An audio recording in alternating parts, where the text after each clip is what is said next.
Assalamualaikum warahmatullahi wabarakatuh. Mungkin inilah saatnya membuka kembali lembaran yang terlupakan. Merenungi bahwa kalimat ini bukan hiasan bibir, tapi kunci menuju kedamaian, keberkahan, dan hubungan yang tulus dengan Allah. Kalimat ini membawa manusia keluar dari ego, masuk ke dalam kesadaran ilahi, ke dalam penyandaran yang penuh cinta. Kalimat itu adalah Bismillahirrahmanirrahim. Sejak pertama kali diturunkan, kalimat ini menjadi pintu dari segala sesuatu. Ia membuka wahyu pertama, mengiringi surat-surat dalam Al-Quran, dan menjadi perintah tak langsung kepada manusia bahwa setiap langkah hidup seharusnya tidak dimulai dengan diri sendiri, tetapi dengan menyebut namanya. Namun, anehnya, semakin banyak orang mengucapkannya, semakin sedikit yang benar-benar memaknainya. Di mulut, kalimat ini begitu ringan. Tapi di batin, ia seperti lautan yang dalamnya tak terhingga. Anak-anak mengucapkannya saat mulai menulis. Para ibu mengucapkannya saat menghidangkan makanan. Para ayah mengucapkannya saat keluar rumah. Tapi siapa yang berhenti sejenak dan bertanya, apa yang sebenarnya terjadi ketika aku mengucapkan kalimat ini? Apa yang sedang terhubung, dan apa yang sedang bergerak dari langit ke bumi saat lafaz ini keluar dari lisanku? Jika seseorang diam sejenak dan memperhatikan dunia dengan penuh kesadaran, ia akan mulai melihat sesuatu yang berbeda. Ada ketenangan yang turun ketika Bismillah diucapkan dengan hati. Ada ketentraman yang mengalir seperti angin sejuk di tengah panasnya kehidupan. Seolah-olah kalimat itu bukan hanya doa, tapi sambungan langsung ke pusat segala kehendak. Tapi mengapa kalimat ini, yang begitu dahsyat dalam spiritualitas Islam, justru tenggelam dalam kebiasaan tanpa makna? Apakah karena terlalu sering diulang, sehingga maknanya menjadi kabur? Atau karena ada sesuatu yang memang tidak diungkapkan secara terang-terangan kepada umat secara umum? Dalam tradisi Islam klasik, para ulama sufi dan ahli hikmah sepakat bahwa setiap lafaz dalam Al-Quran memiliki lapisan-lapisan makna. Apa yang tampak di permukaan, bukanlah seluruhnya. Bismillah, sebagai pembuka dari segala surat kecuali satu, dianggap sebagai permata ruhani yang tidak bisa dibaca dengan logika semata. Ia harus dirasakan, diresapi, dan dibuka satu persatu, seperti membuka pintu-pintu menuju taman ilahi. Huruf demi hurufnya menyimpan misteri. Huruf Ba, huruf pertama dalam Bismillah, selalu diawali dengan satu titik di bawahnya. Di dalam tafsir batin, titik itu melambangkan asal segala sesuatu. Ia adalah simbol kesadaran yang tersembunyi. Seperti benih di dalam tanah, titik itu tidak terlihat, tapi darinya tumbuh kehidupan. Para sufi mengatakan bahwa titik di bawah, Ba, adalah inti dari tauhid, dan bahwa seluruh isi Al-Quran bisa disimpulkan dalam Bismillah, dan Bismillah bisa disimpulkan dalam huruf Ba, dan Ba bisa disimpulkan dalam titik itu, yang adalah simbol dari hakikat Tuhan. Namun simbol-simbol ini tidak pernah dijelaskan secara umum di mimbar-mimbar atau dalam pelajaran anak-anak. Mengapa? Karena tidak semua orang siap. Tidak semua orang mampu menyelam ke kedalaman samudra itu. Dan mereka yang menyelam, tidak semuanya kembali dengan pemahaman yang lurus. Bismillah bukan sekadar ungkapan permulaan. Ia adalah ikrar spiritual bahwa seseorang tidak sedang bertindak atas nama dirinya, melainkan atas nama Sang Pencipta. Setiap kali kalimat ini diucap dengan sadar, seseorang seperti sedang menyerahkan seluruh urusannya kepada kekuatan yang tak terlihat, tetapi nyata. Ia seperti berkata, "Ya Allah, aku tak mampu tanpamu. Aku mulai ini karena MU, dengan izin MU, dan untuk MU." Anehnya, kalimat ini, yang begitu penuh kekuatan ruhani, dianggap biasa. Bahkan terkadang, diucapkan sambil lalu, sambil melihat ponsel, sambil berjalan terburu-buru, atau bahkan tanpa niat. Padahal, dalam sejarah umat-umat terdahulu, banyak yang dihancurkan bukan karena dosa besar semata, tetapi karena melupakan makna-makna besar dalam hal-hal kecil. Termasuk melupakan hakikat kalimat seperti ini. Lalu bagaimana mungkin umat manusia yang hidup di zaman penuh hiruk-pikuk ini, yang dijejali dengan informasi dan gangguan dari segala arah, bisa kembali kepada kesadaran itu? Barangkali jawabannya bukan dengan mencari keluar, tapi dengan diam dan kembali melihat ke dalam. Ketika seseorang mulai menyadari bahwa tidak ada satupun gerakan yang benar-benar ia kuasai sepenuhnya, maka ia akan paham bahwa menyebut nama Allah di awal segala sesuatu bukan sekadar sunnah, tapi kebutuhan ruhani. Dan inilah awal dari perjalanan menuju kedalaman Bismillah. Sebuah kalimat yang mungkin selama ini terlalu mudah diucapkan, tetapi terlalu jarang dimaknai. Kalimat yang menyimpan kekuatan luar biasa, namun diselimuti tabir kebiasaan. Sebuah kalimat yang tidak akan membuka rahasianya kepada mereka yang tergesa, tapi akan menyingkap maknanya kepada hati-hati yang lapang dan penuh kerinduan. Namun, tidak semua orang menyambut kedalaman ini dengan sukacita. Di sepanjang sejarah, ada perdebatan, ada kekhawatiran, bahkan ada pihak-pihak yang memilih untuk tidak menyampaikan makna terdalam Bismillah kepada umat awam. Bukan karena tidak ingin berbagi, tapi karena takut salah paham. Karena khawatir, kalimat ini justru dijadikan alat, bukan jembatan menuju Tuhan. Dan disinilah babak baru dimulai. Kalimat yang seharusnya menjadi warisan ruhani bagi semua, perlahan mulai disimpan. Disusun dalam kitab-kitab tua. Ditulis dalam simbol, diajarkan hanya kepada murid tertentu. Sementara umat yang lebih luas, hanya menerima cangkang luarnya saja, bentuknya tanpa isi, lafaznya tanpa getar. Apa yang sesungguhnya mereka temukan, sehingga kalimat ini dianggap terlalu kuat untuk diketahui semua orang? Apa yang disembunyikan selama berabad-abad itu? Pertanyaan itu akan membawa kita pada awal dari konflik panjang dalam sejarah ilmu-ilmu ruhani Islam, sebuah konflik antara penyembunyian dan penyampaian, antara kehati-hatian dan keterbukaan. Sebuah kisah yang tidak ditulis dalam sejarah politik, tapi terselip dalam risalah-risalah yang jarang dibaca, dan makna-makna yang hampir hilang dalam kebisingan zaman. Dan disitulah kita akan mulai melihat bahwa kekuatan Bismillah yang sejati bukan hanya kalimat, tetapi sebuah sistem ilahi yang pernah hidup di tengah umat, lalu menghilang dari kesadaran. Kini, sudah waktunya tabir itu sedikit demi sedikit dibuka kembali. Tapi mengapa tabir itu diturunkan sejak awal? Mengapa sebuah kalimat yang begitu sakral, yang menjadi pembuka wahyu dan simpul dari seluruh makna kehidupan, harus dirahasiakan sebagian maknanya dari umat?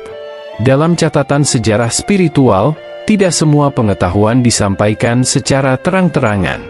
Ada ilmu yang disebut zahir, yang tampak, yang dibuka kepada semua. Dan ada ilmu yang disebut batin, yang tersembunyi, yang hanya bisa dipahami oleh hati yang sudah siap menampungnya.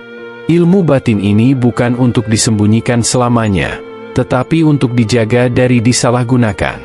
Bismillah termasuk ke dalam kategori yang unik. Di satu sisi, ia diajarkan kepada semua orang, bahkan sejak anak-anak belajar membaca. Tapi di sisi lain, makna terdalamnya tidak pernah diajarkan secara penuh di ruang-ruang terbuka.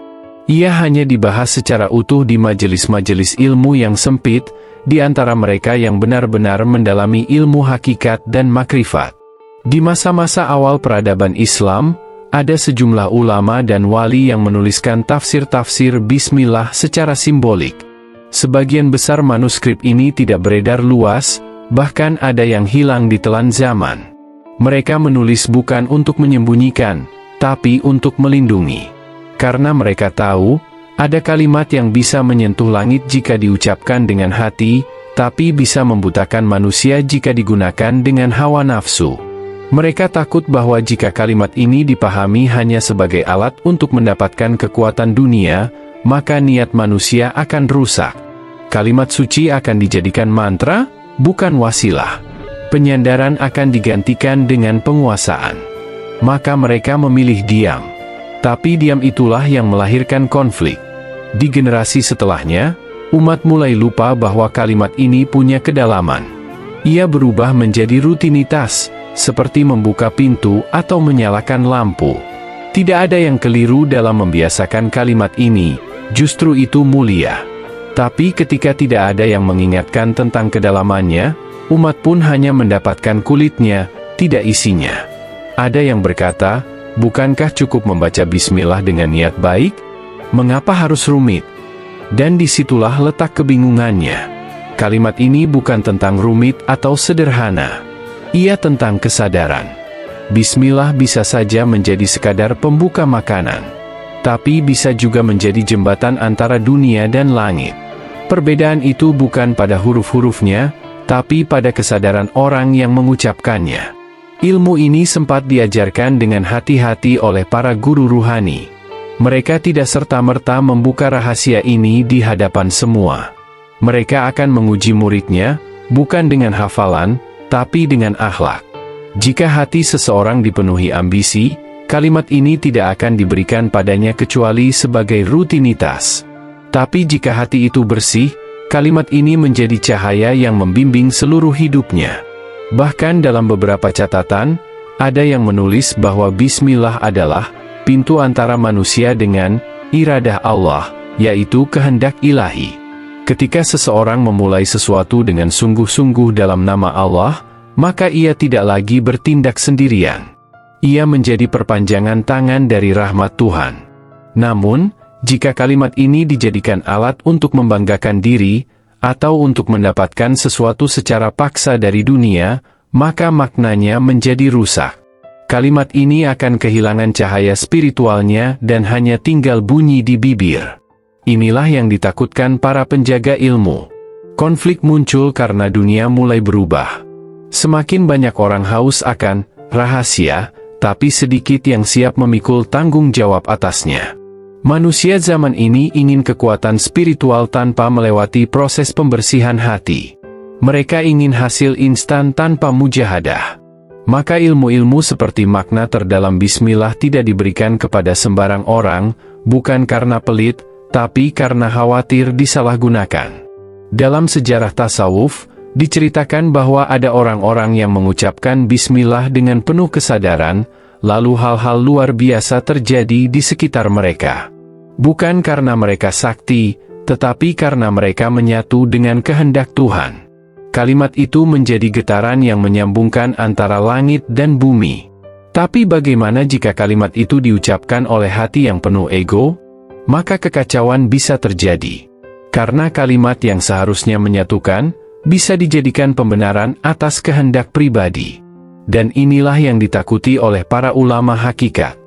Mereka lebih memilih disalahpahami sebagai orang yang menyimpan ilmu, daripada harus melihat ilmu itu disalahgunakan untuk ambisi pribadi.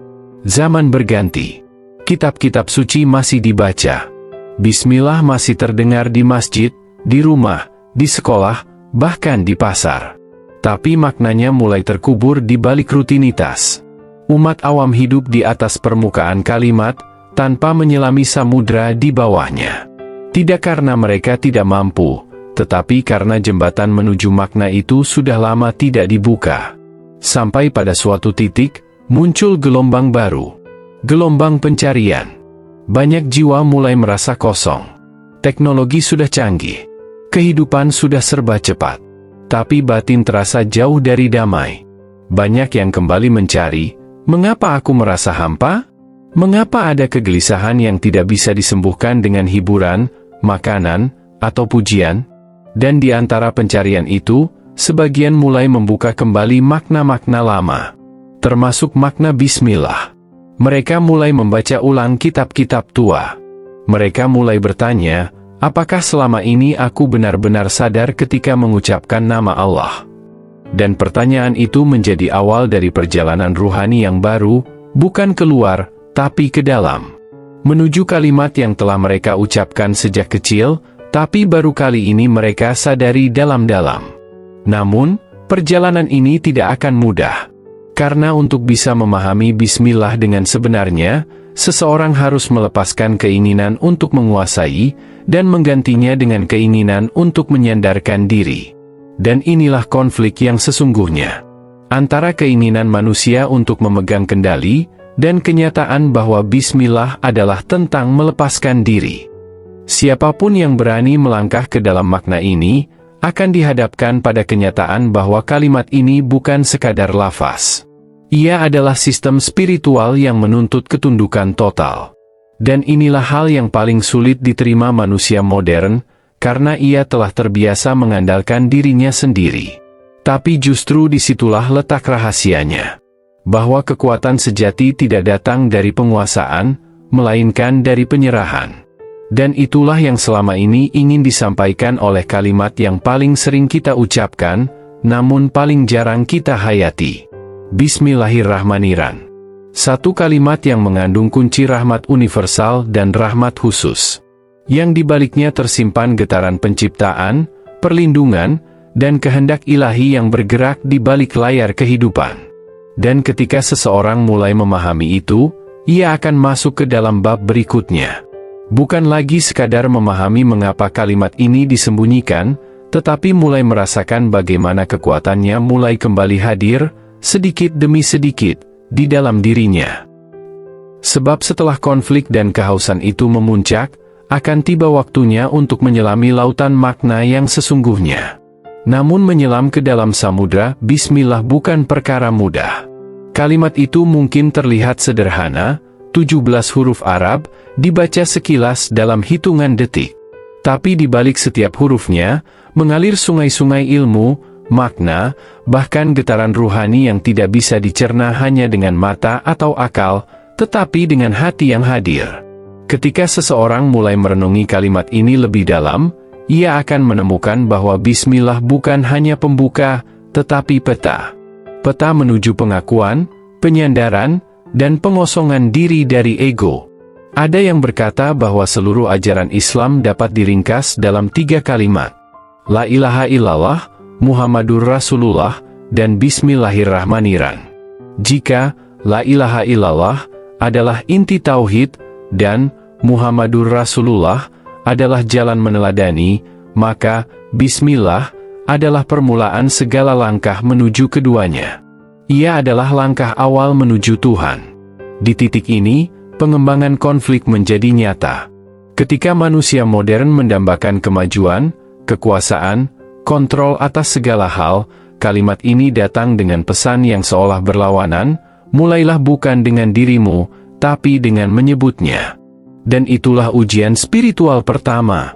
Apakah seseorang benar-benar siap untuk menyerahkan urusannya kepada Yang Maha Mengatur? Orang-orang terdahulu, mereka yang mewarisi ilmu hakikat dan kebeningan jiwa, tidak mengucap Bismillah dengan terburu-buru. Mereka merenungi huruf demi hurufnya. Mereka percaya bahwa ketika Bismillah diucapkan dengan penuh kesadaran, maka getarannya akan membungkus seluruh amal, membuka jalan yang sebelumnya buntu, menenangkan hati yang gelisah, bahkan melindungi dari kesalahan yang tak terlihat. Para ulama tafsir klasik menuliskan bahwa ba dalam Bismillah adalah bentuk isti'anah, permintaan pertolongan. Huruf itu melekat langsung pada ism, nama, menunjukkan bahwa permohonan itu hanya tertuju pada nama Allah, bukan kepada zat lain. Tapi lebih dalam lagi, mereka yang menyelami makna batin memahami bahwa setiap huruf punya energi. Huruf ba yang mengandung titik di bawahnya adalah simbol ketundukan dan keheningan. Seolah huruf itu berkata, segalanya dimulai dari kehampaan, dari penyerahan total. Lalu, sen, huruf kedua, berasal dari ism, nama. Nama dalam Islam bukan hanya sebutan, melainkan cermin sifat. Ketika seseorang menyebut Allah, maka ia sebenarnya sedang menyebut semua sifat sempurna, kasih, kekuatan, ilmu, hikmah. Menyebut namanya berarti memasuki dimensi sifat-sifatnya, bahkan sebelum seseorang mulai bertindak. Kemudian datang mem, huruf dari ism, juga, yang menjadi titik peralihan menuju Allah. Dan ketika lafaz Ar-Rahman dan Ar-Rahim menyusul, kalimat ini seperti menegaskan dua sayap kasih yang membentang. Kasih yang luas tak terbatas, dan kasih yang mendalam, khusus untuk mereka yang mencari. Banyak manuskrip tua menyebut bahwa jika seseorang memahami perbedaan antara Ar-Rahman dan Ar-Rahim, maka ia akan memahami dua aspek utama dari relasi antara Tuhan dan makhluk. Ar-Rahman adalah sifat kasih yang umum, ia memberi kepada semua, yang beriman dan tidak, yang jujur dan tidak, yang bersyukur dan yang ingkar.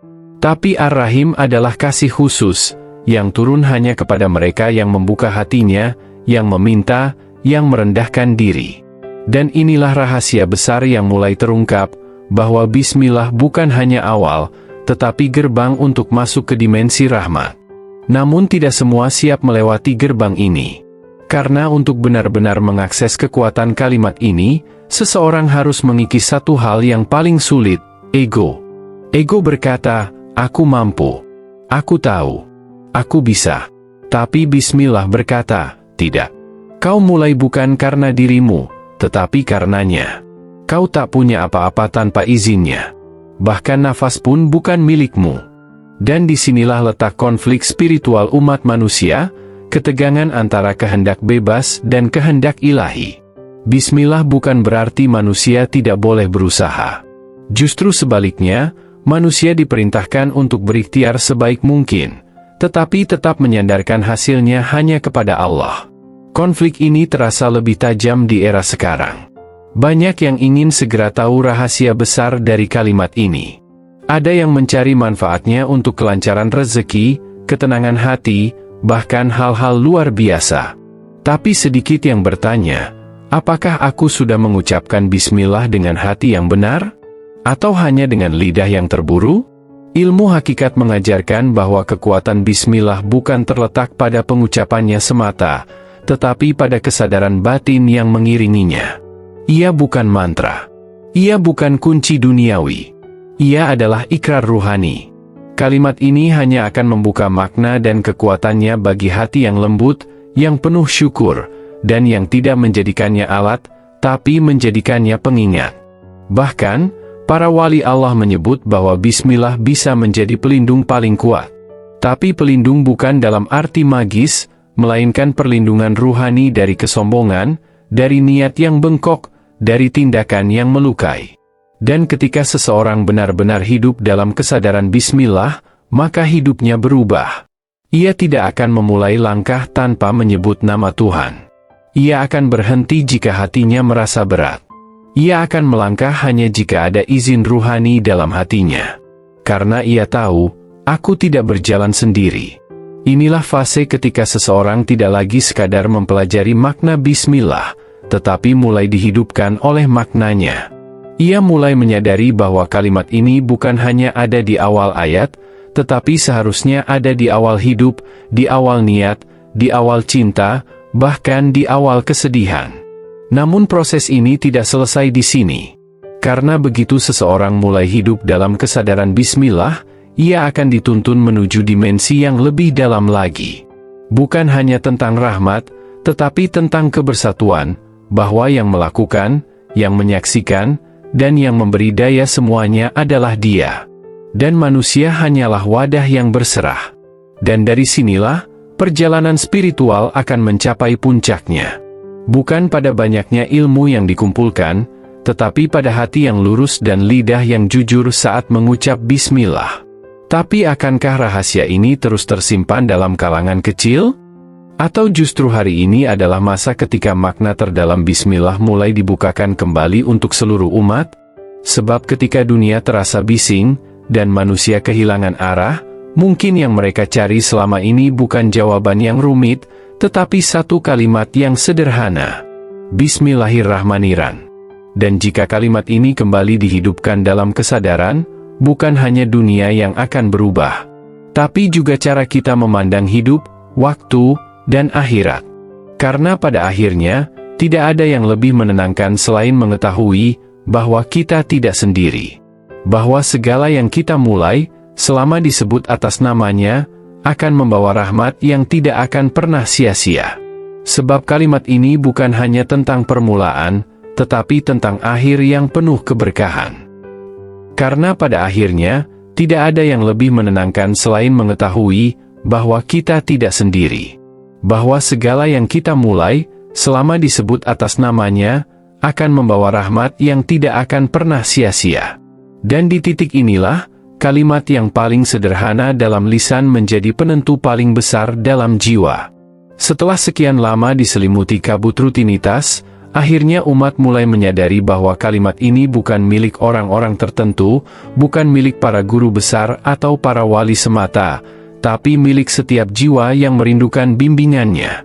Tidak dibutuhkan gelar, tidak dibutuhkan pengakuan, tidak dibutuhkan makam atau keturunan. Yang dibutuhkan hanyalah kejujuran dalam niat, ketulusan dalam hati, dan keberanian untuk berkata pada diri sendiri, Aku tak mampu tanpamu, ya Allah. Bismillahirrahmanirrahim. Kalimat ini telah menjadi saksi lahirnya sejarah. Ia dibaca ketika pena pertama menulis ilmu. Ia diucap ketika kaki pertama menapaki jalan perjuangan.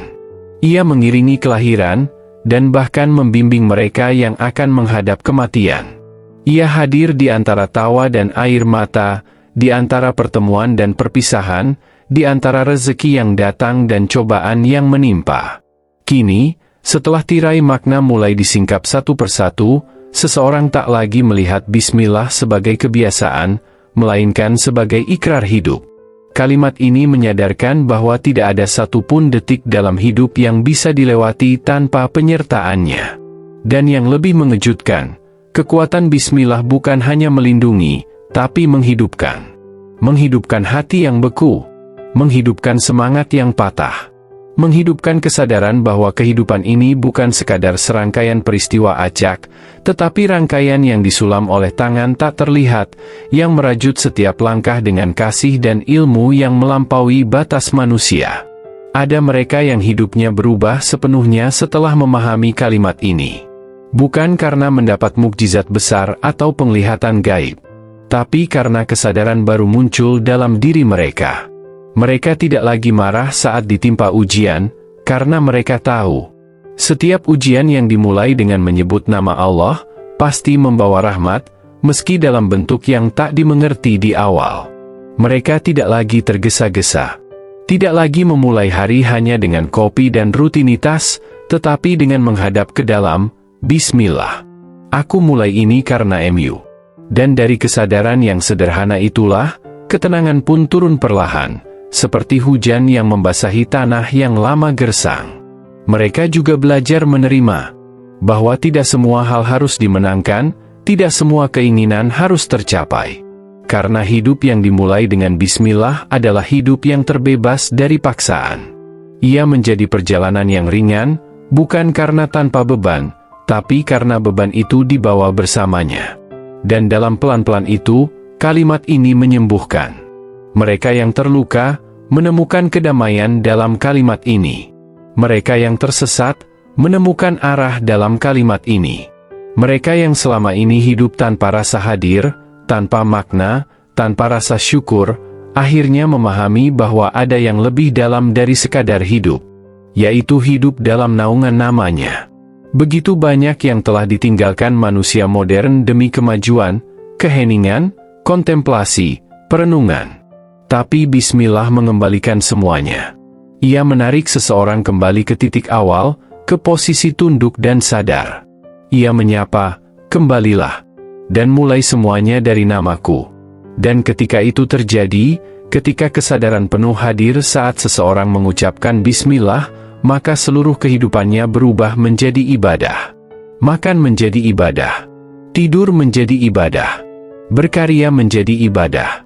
Bahkan diam pun menjadi ibadah, selama semua dimulai dengan nama Allah. Inilah kekuatan yang selama ini disembunyikan. Bukan karena jahat, tapi karena dalamnya terlalu besar untuk ditumpahkan tanpa wadah yang siap. Karena jika makna ini diberikan kepada hati yang belum bersih, ia bisa menjadi alat untuk membanggakan diri, atau bahkan alat untuk menguasai orang lain. Tapi sekarang, ketika banyak jiwa mulai haus akan makna, ketika umat mulai mencari kembali cahaya di tengah gemerlap palsu, maka saatnya kekuatan itu dibukakan kembali. Bukan dalam bentuk keajaiban yang mencengangkan, tapi dalam bentuk kesadaran baru, yang tenang, yang dalam, yang melekat erat dalam hati. Bismillah bukan milik para wali. Bukan milik kitab-kitab tua saja. Ia milik semua yang ingin memulai hidupnya dengan benar. Dan bagi mereka yang benar-benar ingin menjadikannya sebagai kompas ruhani, satu hal perlu diingat. Kekuatan sejati kalimat ini hanya akan muncul ketika ia diucapkan dengan penuh kejujuran dan kehinaan di hadapan Tuhan. Bukan sekadar lafaz, bukan pula bacaan mekanis. Tapi lautan makna yang hanya akan terbuka bagi jiwa-jiwa yang rela menundukkan dirinya. Kini, seluruh cerita telah kembali ke titik awal. Bahwa tidak ada permulaan sejati dalam hidup ini tanpa menyebut namanya. Semua ilmu, semua amal, Semua pencapaian, semua mimpi, semua doa, hanya menjadi nyata jika diawali dengan penyandaran total kepada Dia yang Maha Mengetahui. Maka marilah kita renungi, dalam keheningan jiwa, dengan kesadaran penuh. Bismillahirrahmanirrahim. Kalimat ini bukan hanya awal dari ayat. Ia adalah awal dari hidup yang ingin diberkahi. Dan siapapun yang memulainya dengan nama Allah, tidak akan pernah benar-benar tersesat. Waalaikumsalam warahmatullahi wabarakatuh.